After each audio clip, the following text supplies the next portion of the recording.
নির্বাচনে ভুল সিদ্ধান্ত না নিতে দায়িত্বশীল হওয়ার আহ্বান তারেক রহমানের।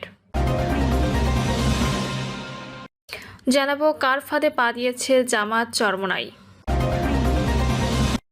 ভালো মানুষ না হলে দেশ ও জাতির উন্নয়ন সম্ভব নয় বলছেন সেনাপ্রধান। এবং সর্বশেষ জানাবো গ্রাফিতি প্রদর্শনী ও মত বিনিময় সভায় বক্তারা, কাঙ্ক্ষিত দেশ গড়তে জুলাই যোদ্ধাদের আবার এক হতে হবে। শুনছিলেন সংবাদ শিরোনাম, এবারে বিস্তারিত। নির্বাচনে ভুল সিদ্ধান্ত না নিতে দায়িত্বশীল হওয়ার আহ্বান তারেক রহমানের।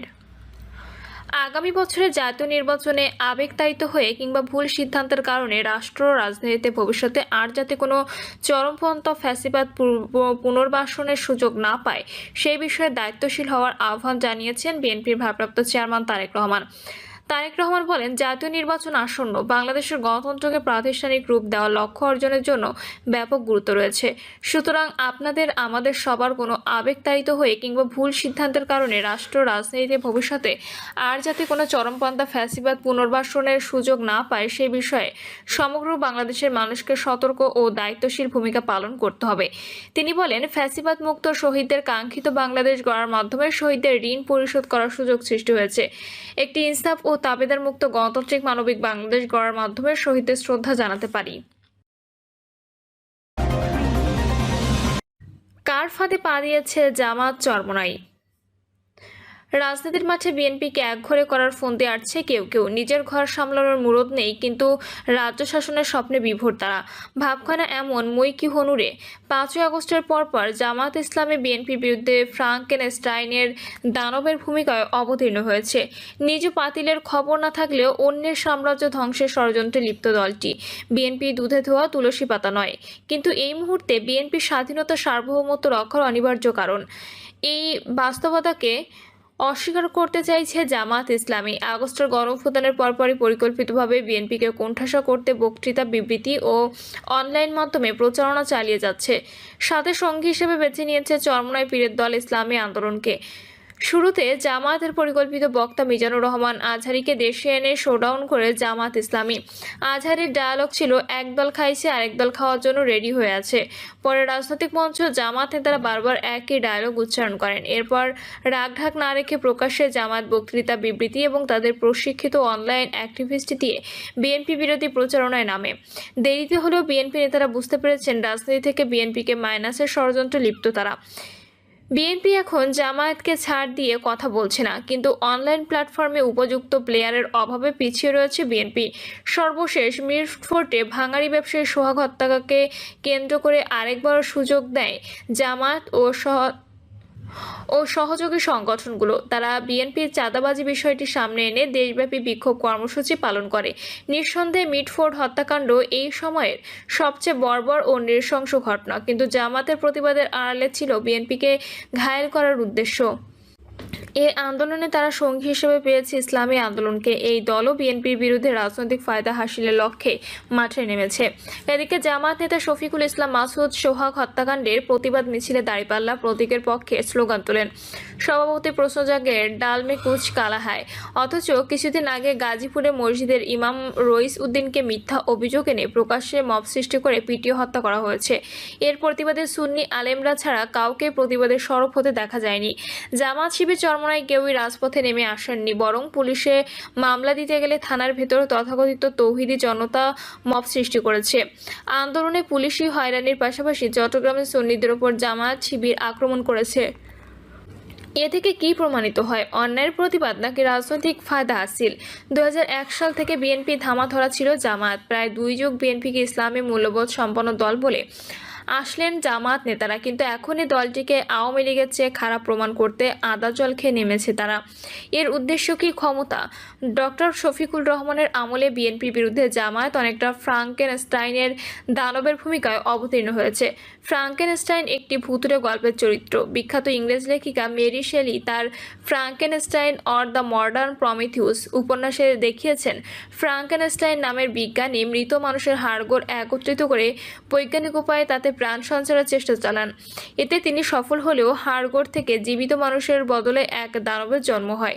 এই দানবই পরবর্তীতে ফ্রাঙ্কেনস্টাইনের ভাই ও স্ত্রীকে মেরে ফেলে এবং স্বয়ং ফ্রাঙ্কেনস্টাইনকে মারতে উদ্যত হয়। বর্তমান জামায়াতের বিএনপি বিরোধী অবস্থান সেই গল্পটি মনে করিয়ে দেয়।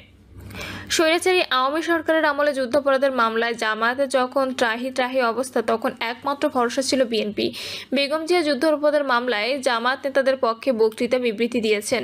শেখ হাসিনা তখন বিএনপিকে জামায়াতের সঙ্গে ছাড়ার পরামর্শ দেন, কিন্তু যুদ্ধের মাঠে জোট সঙ্গীকে একা ফেলে যায়নি বিএনপি। জামায়াতের দলীয় নিবন্ধন বাতিল হয় 2013 সালে, আর 13 সালে জাতীয় সংসদ নির্বাচনে যায়নি জামায়াত ইসলামী। কথিত আছে নিবন্ধন বাতিল হওয়ার জামায়াতই বিএনপিকে নির্বাচনে না যেতে প্ররোচিত করে। 2018 সালে নিবন্ধন বাতিল হওয়া জামায়াত ধানের শীষ প্রতীক নিয়ে নির্বাচন করে।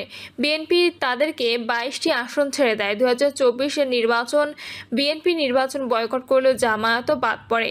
এই পুরো সময় বিএনপির পিঠে চড়ে জামায়াত নিজেদের রক্ষা করে। সর্বশেষ 2024-এর জুলাই আন্দোলন চলাকালে জামায়াতকে দল হিসেবে নিষিদ্ধ করা হয়। তখন বিএনপি জামায়াত নিষিদ্ধের প্রতিবাদে সরব হয় এবং বিবৃতি দেয়।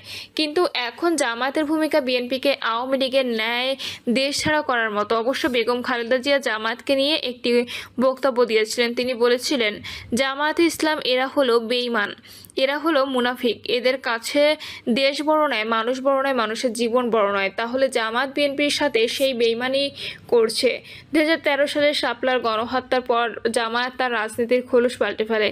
তারা রাজপথে আন্দোলন থেকে মোটা দাগে সরে আসে। সে সময় আওয়ামী লীগের একমাত্র টার্গেট পরিণত হয় বিএনপি এবং ব্যক্তি তারেক রহমান। আওয়ামী লীগের নেতাদের বক্তব্য বিবৃতি ছিল তারেক রহমানের বিরুদ্ধে। জামায়াত এখন অপরাধের রাজনৈতিক দলের সাথে সন্ধি করে বিএনপিকে রাজনীতির মাঠে একা করতে চায়। বর্তমানে জামায়াতের কাছে বন্ধু চরমোনাই পীরের দল ইসলামী আন্দোলন, যারা আওয়ামী লীগকে পুরোটা ধ্বংস সময় রসিয়ে উপভোগ করেছে। 2023 সালে বরিশাল সিটি নির্বাচনের আগে ইসলামী আন্দোলনের আমির চরমোনাই পীর সৈয়দ রেজাউল করিমের মেয়ে বিয়েতে আওয়ামী সরকারের স্বরাষ্ট্রমন্ত্রী আসাদুজ্জামান খান কামালকে আমন্ত্রণ করে রসনা বিলাস করানো হয়। দলের নেতাকর্মীদের নিয়ে করেছে খোশ গল্প। আওয়ামী তথ্যমন্ত্রী হাসান মাহমুদের সঙ্গে নিয়মিত যোগাযোগ রক্ষা করা ছিল কঠিন ওয়ার্ক। আওয়ামী লীগ বাউন্ডারির বাইরে থাকলেও দেশ অস্থিতিশীল। ডক্টর ইউনূস দৃশ্যত কার্যকর ভূমিকা নিতে ব্যর্থ হচ্ছেন। আইন শৃঙ্খলা পরিস্থিতির অবনতির দিক।